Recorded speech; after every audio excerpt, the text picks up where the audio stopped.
Hello friends. हम UPSC जो 2024 का हुआ था उसके क्वेश्चंस कर रहे हैं। तो आज हम इसके आगे मतलब इसके पहले हमने 2 वीडियो बनाए थे। अब हम 21वां प्रश्न देख रहे हैं। ठीक है, तो प्रश्न है ये जीव सिकाडा साइकेडे जिसे कहते हैं, मंड फुदकुक फ्रॉग ओकर जिसे कहते हैं, और ताल विसर्पी है ना पॉड स्क्वेटर जिसे कहते हैं, क्या है ना। इनको बताना है कि ये क्या है, पक्षी है, मत्स्य है, कीट है या फिर सरीसृप है। तो इसका सही आंसर है कीट, है ना। ये सब किसकी श्रेणी में आते हैं, सिकाडा हो गया, है ना, फ्रॉग ऑकर हो गया, और पार्ड स्क्वायर हो गया, ये सब आते हैं इंसेक्ट की कैटेगरी में, है ना। कीट की कैटेगरी में आते हैं, है ना। किसकी कैटेगरी में आते हैं, इंसेक्ट की कैटेगरी में आते हैं ना, इंसेक्ट की कैटेगरी में आते हैं। सिकाडा ये एक प्रकार का कीट है जो अपने तेज और विशिष्ट ध्वनि के लिए जाना जाता है ना, तेज और विशिष्ट ध्वनि के लिए जाना जाता है। फ्रॉग हॉपर ये कीट है जो अपने उछलने की क्षमता के लिए जाना जाता है। ताल विसर्पी है ना, ये कीट पानी की सतह पर चलने की क्षमता रखता है ना। तो ये सभी कीट वर्ग की श्रेणी में आते हैं। ठीक है, नेक्स्ट क्वेश्चन है, निम्नलिखित कथनों पर विचार कीजिए। कथन फर्स्ट है, बाजार में मिलने वाली अनेक च्युइंगम पर्यावरणीय प्रदूषण का स्रोत मानी जाती है। कथन दो है, अनेक च्युइंगम गमों गमों में गोंद जिन्हें गम बेस कहा जाता है के रूप में प्लास्टिक होता है। उपर्युक्त कथनों के संबंध में निम्नलिखित में से कौन सा सही है। कथन एक और कथन दो दोनों सही है तथा कथन दो कथन एक की व्याख्या करता है। दूसरा विकल्प है, कथन एक और कथन दो दोनों सही है किंतु कथन दो कथन एक की व्याख्या नहीं करता है। तीसरा विकल्प, कथन एक सही है किंतु कथन दो सही नहीं है। चौथा विकल्प, कथन एक सही नहीं है किंतु दो सही है। तो इसका सही आंसर है ऑप्शन से, अर्थात कथन एक और कथन दो दोनों सही है तथा कथन दो कथन एक की व्याख्या करता है। ठीक है, इसका हम एक्सप्लेनेशन देखते हैं। कथन एक सही है कि बाजार में मिलने वाली कई च्युइंगम पर्यावरणीय प्रदूषण का स्रोत है क्योंकि इनमें प्लास्टिक होता है जो विघटित नहीं होता है और लंबे समय तक पर्यावरण में बना रहता है। दूसरा कथन है, ये दूसरा कथन भी सही है कि कई च्युइंगम गनों में प्लास्टिक होता है जिसे गम बेस कहा जाता है ना। आपने च्युइंगम कभी खाई हो तो देखिए वो चिपक जाती है, आप दीवार पे कभी स्टिक करते हैं तो वो चिपक जाती है और उसको स्ट्रेच किया जा सकता है ना, तो उनमें प्लास्टिक पाया जाता है। और कथन दो कथन एक की सही व्याख्या भी करता है। प्लास्टिक की उपस्थिति च्युइंगम गम को पर्यावरणीय प्रदूषण का कारण बनाती है ना। तो इसका जो विकल्प ए है वो सही होगा। नेक्स्ट क्वेश्चन है, निम्नलिखित युग्म पर विचार कीजिए, है ना। एक तरफ देश दिए गए हैं और दूसरी तरफ अपने प्राकृतिक आवास में पाए जाने वाले जंतु के बारे में बताया गया है। तो पहला है ब्राजील में इंड्री, दूसरा है इंडोनेशिया में एल्क, तीसरा है मेडागास्कर में बोनोबो।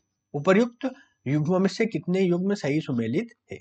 तो ये तीनों ही जो युग्म है सही सुमेलित नहीं है। तो इस मैं अभी बताऊंगा क्यों नहीं है। तो इसका आंसर हो जाएगा विकल्प डी कोई नहीं, है ना। विकल्प डी कोई नहीं।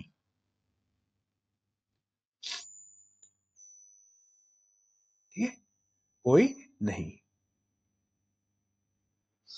एक्सप्लेनेशन देखते हैं। जो इंड्री है ये मेडागास्कर में पाया जाता है। कहाँ पाया जाता है, मेडागास्कर में पाया जाता है, ब्राजील में नहीं पाया जाता, इसलिए पहला वाला युग्म गलत है, ये इंद्रिय है। ठीक है, दूसरा है एल्क। एल्क उत्तरी अमेरिका, यूरोप और एशिया के कुछ भागों में पाया जाता है, इंडोनेशिया में नहीं पाया जाता है। जो एल्क है ये इंडोनेशिया में नहीं पाया जाता है, इसलिए ये जो युग्म है ये भी गलत हो।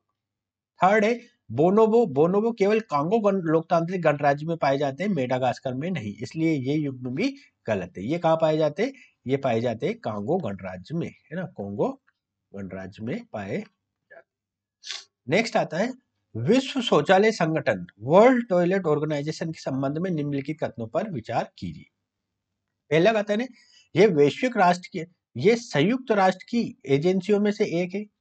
दूसरा है, वैश्विक स्वच्छता संकट के समाधान पर कार्यवाही हेतु प्रेरित करने के लिए विश्व शौचालय शिखर सम्मेलन, विश्व शौचालय दिवस और विश्व शौचालय कॉलेज इस संगठन की पहल है।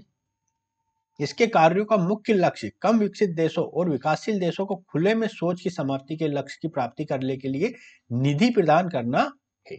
तो उपयुक्त कथनों में से कौन से कथन सही है। विकल्प फर्स्ट है केवल दो, विकल्प सेकंड है केवल तीन, विकल्प थर्ड है एक और दो, और विकल्प 4 थे 2 और 3। तो इसका सही आंसर है विकल्प ए केवल 2, है ना, केवल 2 इसका कथन के कथन जो 2 है वो सही है। क्यों है हम देखते हैं। पहला कथन है विश्व शौचालय संगठन संयुक्त राष्ट्र की जो एजेंसी नहीं है ना, इसलिए ये गलत है।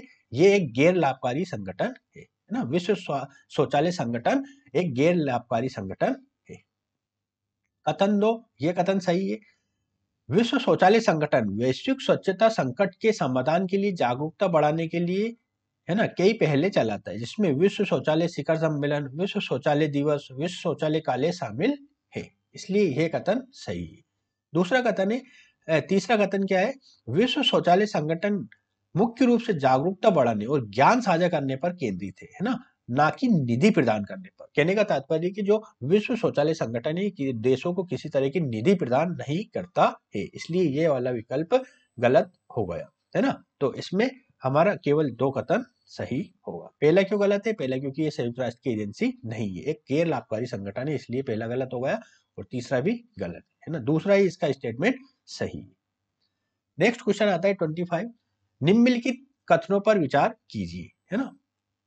पहला है सिंह की कोई विशेष प्रजनन ऋतु नहीं होती है। दूसरा, अधिकांश अन्य बड़ी बिल्लियों से भिन्न चीता दहाड़ता नहीं है। तीसरा, नर सिंह से भिन्न नर तेंदुए गंध चिन्ह द्वारा अपना क्षेत्र घोषित नहीं करते। उपर्युक्त कथनों में से कौन से सही है? पहला है केवल 1 और 2, दूसरा है केवल 2 और 3, तीसरा है केवल 1 और 3 और चौथा है 1 2 3। तो इसका सही आंसर है ऑप्शन ए, अर्थात केवल 1 और 2। कैसे देखते हैं। पहला कथन, ये कथन सही है, सिंगों की कोई विशेष प्रजनन ऋतु नहीं होती है, वे पूरे वर्ष प्रजनन करते हैं, है ना। सिंगों के मतलब ऐसा कोई विशेष नहीं होता है कि वो ठंड में ही प्रजनन करते हैं या गर्मी में, या कोई एक विशेष ऋतु के संदर्भ में नहीं होता है, वो कभी भी प्रजनन कर सकते हैं। दूसरा कथन क्या है, ये कथन भी सही है, चीता अन्य बिल्लियों की तरह दहाड़ नहीं सकता है, वे बिल्लियों की तरह म्याऊं करते हैं ना, ठीक है। चीता अन्य बिल्लियों की तरह दहाड़ता नहीं है, ठीक है। जो इसमें था ना, अधिकांश अन्य बड़ी बिल्लियों से भिन्न चीता दहाड़ता नहीं है ना, तो चीता दहाड़ता नहीं है, ये वाला स्टेटमेंट सही है।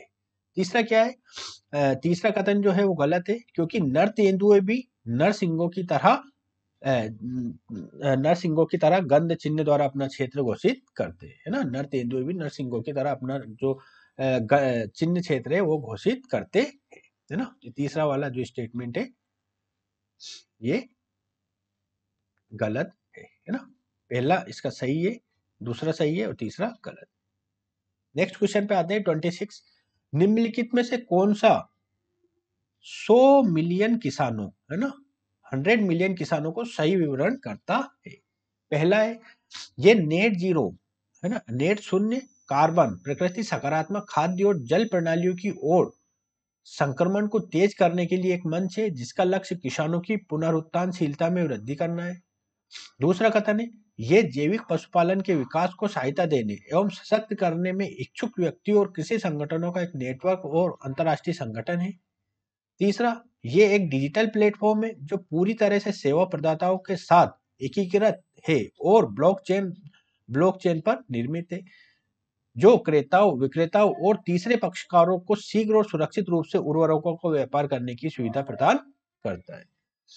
चौथा है ये एक मंच है जिसका ध्येय किसानों को कृषक उत्पाद संगठनों अथवा कृषि व्यवसाय संघ बनाने के लिए प्रोत्साहित करना है, जिससे उन्हें उनके उत्पादों को बेचने के लिए वैश्विक खुले बाजारों में पहुंच प्राप्त करने की सुविधा मिलती है, ठीक है। तो यहाँ पे हम लोग को बताना है 100 मिलियन किसानों का अर्थ क्या है। तो इसका सही आंसर है ए, है ना, 100 मिलियन ये इसका आंसर है कि यह नेट शून्य प्रकृति सकारात्मक खाद्य और जल प्रणालियों की ओर संक्रमण को तेज करने के लिए एक मंच है, जिसका लक्ष्य किसानों की पुनरुत्थानशीलता में वृद्धि करना है। 100 मिलियन किसान एक वैश्विक पहल है जिसका उद्देश्य जलवायु परिवर्तन और पर्यावरणीय गिरावट से निपटने के लिए किसानों को सशक्त बनाना है।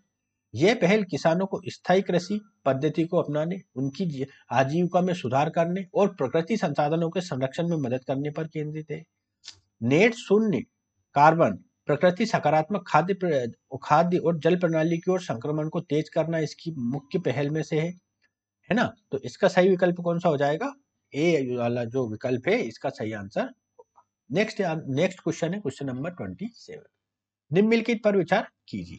पहला है बैटरी भंडारण, बायोमेस जनरेटर, इथन सेल और रूफटॉप सोलर वोल्टीय यूनिट, है ना। ये चारों में से ये बताना है कि उपर्युक्त में से कितने वितरित ऊर्जा संसाधन है, डिस्ट्रीब्यूटेड एनर्जी रिसोर्सेस, है ना। डिस्ट्रीब्यूटेड एनर्जी रिसोर्स, पहले तो हमको पता करना होगा कि ये होते क्या है, और होते हैं तो क्या बैटरी भंडारण, बायोमास जनरेटर, ईंधन सेल या रूफटॉप सोलर या सौर प्रकाशीय वोल्टीय यूनिट वितरित ऊर्जा संसाधन है या नहीं, ठीक है। उसके आधार पर आंसर देना है। तो इसका आंसर है सभी चार, है ना। सभी चार आता है कि जो बैटरी भंडारण, बायोमेस जनरेटर, ईंधन सेल, रूफटॉप और सौर प्रकाश वोल्टीय यूनिट है, ये चारों ही वितरित ऊर्जा संसाधन होते हैं। आइए देखते हैं एक्सप्लेनेशन। वितरित डिस्ट्रीब्यूटेड एनर्जी रिसोर्सेस, वितरित ऊर्जा संसाधन वे विकेंद्रीकृत ऊर्जा संसाधन होते हैं जो पारंपरिक ग्रिड प्रणाली से स्वतंत्र रूप से या ग्रिड के साथ मिलकर काम कर सकते हैं। इनमें आमतौर पर छोटे पैमाने के बिजली उत्पादन और भंडारण प्रणालियां शामिल होती है ना। अब देखते हैं हम बैटरी भंडारण। ये ऊर्जा भंडारण प्रणाली है जो बिजली की आपूर्ति में सहायता कर सकती है। दूसरा है बायोमेस जनरेटर। ये बायोमास जैसे लकड़ी, कृषि अपशिष्ट को जलाकर अन्य तरीकों से बिजली उत्पन्न करता है। ईंधन सेल ये हाइड्रोजन या अन्य ईंधनों का उपयोग करके बिजली उत्पन्न करता है और वितरित ऊर्जा संसाधन का एक उदाहरण है। रूफटॉप सौर प्रकाश वोल्टीय यूनिट, ये विकेंद्रीकृत रूप में बिजली उत्पन्न करता है और वितरित ऊर्जा संसाधनों का एक महत्वपूर्ण घटक है ना। तो इन सभी को विद्युत ऊर्जा संसाधन माना जाता है, इसलिए हम कह सकते हैं कि जो डी वाला विकल्प है चारों वाला, वो कथन सही है, मतलब वो विकल्प सही है। नेक्स्ट आता है हमारा क्वेश्चन नंबर 28। निम्नलिखित में से कौन सा वृक्ष एक ऐसे कीट के साथ एक अद्वितीय संबंध को दर्शाता है जो इस वृक्ष के साथ सह विकसित हुआ है, और वो एकमात्र कीट है जो इस पेड़ को परागित कर सकता है ना। एकमात्र कीट है वो जो इस पेड़ को परागित कर सकता है। आपके विकल्प है, मतलब अपने विकल्प है। पहला है अंजीर, दूसरा है महुआ, तीसरा है चंदन और चौथा है सेमल, जैसे सिल्क कॉटन हम कहते हैं। तो इसका सही आंसर है अंजीर, है ना। अंजीर इसका सही आंसर है। आइए देखते हैं क्यों। अंजीर जिसे फिकस कहते हैं और अंजीर ततैया फिग वास्प के बीच एक अद्वितीय सह विकास संबंध पाया जाता है ना। सह विकास संबंध पाया जाता है। विशिष्ट परागण संबंध प्रत्येक अंजीर प्रजाति एक विशिष्ट ततैया प्रजाति पर निर्भर करती है जो इसकी परागण में सहायता करती है। यह ततैया अंजीर के अंदर अंडे देती है और उसी प्रक्रिया में परागण भी हो जाता है ना। को ओव्यूलेशन क्या होता है? सह विकास। अंजीर और ततैया लाखों वर्षों से एक दूसरे के साथ विकसित हुए और ये संबंध इतना विशिष्ट है कि बिना ततैया के अंजीर का परागण संभव नहीं है ना। अन्य विकल्प हम देख लेते हैं, जैसे महुआ। इसमें परागण में मुख्य रूप से चमगादड़ और कीड़े मदद करते हैं, लेकिन ये किसी विशिष्ट कीट पर निर्भर नहीं करता है। चंदन को अगर चंदन देखे, ये एक परजीवी पौधा होता है और इसका परागण सामान्यतः कीटों या हवाओं द्वारा होता है, किसी एक विशेष कीट द्वारा नहीं होता है। सेमल, सिल्क कॉटन या ट्री, है ना, इसके परागण में मुख्य रूप से चमगादड़ और अन्य कीट सहायता करते हैं। इसके इसलिए इस क्वेश्चन का आंसर क्या होगा? अंजीर इसका आंसर होगा। नेक्स्ट क्वेश्चन आता है, निम्नलिखित पर विचार कीजिए। पहला है तितली, दूसरा है मत्स्य, तीसरा होता है मंडूक जिसे हम मेंढक कहते हैं। उपर्युक्त में से कितनों में विषाक्त जातियां है? कितनों में विषाक्त जातियां पाई जाती है? पहला ऑप्शन से केवल एक, दूसरा है केवल दो, तीसरा है केवल सभी तीन और चौथा है कोई नहीं। तो हम ये जो देख रहे हैं तितली, मत्स्य, मंडूक, मेंढक, इनमें सभी में विषाक्त जातियां पाई जाती है। तो इसका आंसर हो जाएगा सभी तीन, है ना। सभी तीन, है ना। ऑप्शन सी करेक्ट हो जाएगा। आइए जानते हैं क्यों हो जाएगा। ठीक है, हम सबसे पहले तितली को देखेंगे, है ना। तितली को देखेंगे। कुछ तितलियों की लार्वा अवस्था, है ना, कैटरपिलर जहरीली होती है ना। जैसे मोनार्क तितली हो गई के लार्वा जहरीले मिल्कवीड पौधे को खाते हैं और इस कारण इनके शरीर में जहरीले यौगिक एकत्र हो जाते हैं। इससे वे पक्षियों और अन्य शिकारियों के लिए विषाक्त हो जाते हैं, है ना। तो ये जहरीली होती है, ठीक है, कुछ प्रजातियां। मत्स्य में अगर देखें तो कुछ मत्स्य विषाक्त हो सकती है, खासकर वे जिनके जैविक विषाक्त पदार्थ होते हैं। जैसे देखते हैं हम स्टोन फिश को अगर देखें, ये दुनिया की सबसे विषैली मछली पाई जाती है। कौन सी? है ना, स्टोन फिश। फुगु, इसमें टेट्रोडोटॉक्सिन नामक विष होता है जो घातक हो सकता है। सिंग मछली, लायन फिश, ये इसके पंखों में विषैले स्पाइन्स पाए जाते हैं, है ना। तो कुछ कुछ मत्स्य प्रजातियां विषाक्त हो सकती है। नेक्स्ट, मंडूक, मेंढक, फ्रॉग जैसे हम कहते हैं, कई मेंढक जातियां जहरीली होती है, खासकर डार्क फ्रॉग, है ना, जो अपनी त्वचा से घातक विष स्रावित करते हैं। उदाहरण, golden pigeon frog, blue pigeon dog frog, है ना।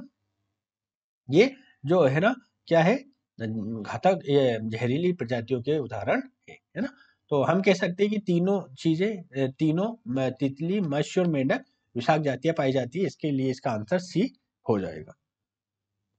नेक्स्ट क्वेश्चन आता है, निम्नलिखित पर विचार कीजिए, है ना। पहला है काजू, दूसरा है पपीता, तीसरा है रक्तचंदन, है ना।